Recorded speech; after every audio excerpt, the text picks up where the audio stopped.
یہ کہانی ایک چھوٹے سے پہاڑی علاقے کے پرانے گھر کی ہے جہاں زرمینہ اور اس کی نانی کچھ دنوں کے لیے ٹھہرنے آتی ہیں۔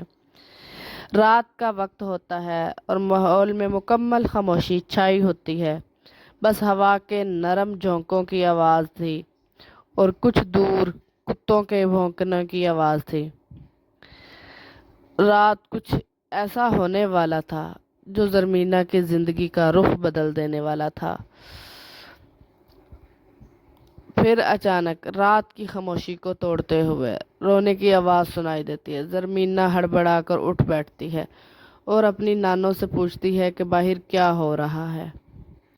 اس کی نانوں اس کو ڈانٹ کر سلا دیتی ہے، لیکن وہ سوتی نہیں ہے، آنکھیں بند کر لیتی ہے اور اپنی نانوں کے سونے کا انتظار کرتی ہے۔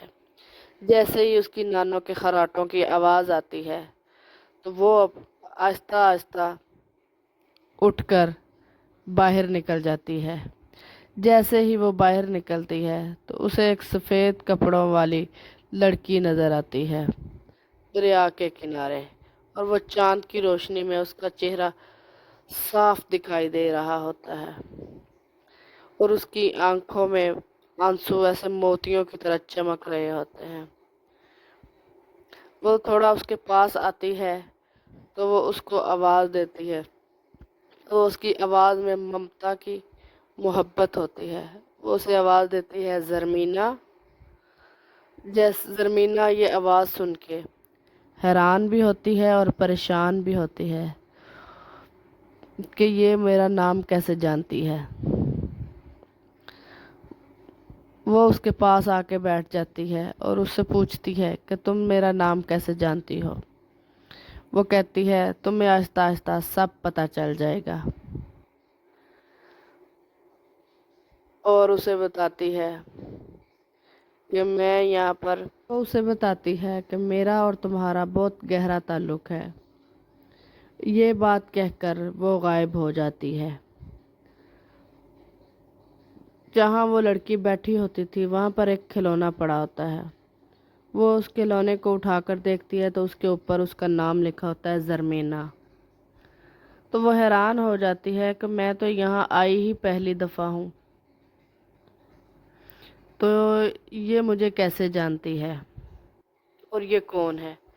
وہ حیرانی، پریشانی اور خوف کے ملے جلے تاثرات کے ساتھ وہ کھلونے کو اٹھاتی ہے جس کے اوپر اس کا نام زرمینہ لکھا ہوتا ہے۔ وہ لے کر اپنی نانی کے پاس آتی ہے اور اس سے پوچھتی ہے کہ اس کے اوپر میرا نام کیوں ہے؟ کیا آپ اس کے بارے میں کچھ جانتی ہیں؟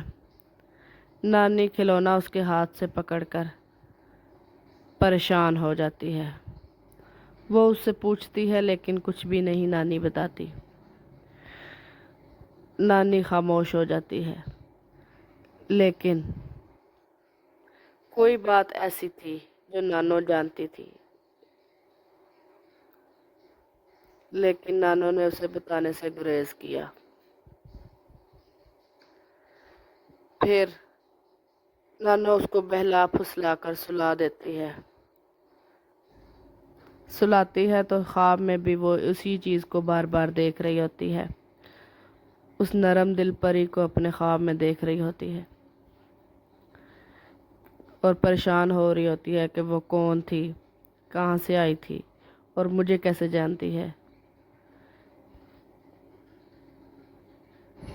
نیکسٹ ایپیسوڈ کل 6:30 پہ آئے گی۔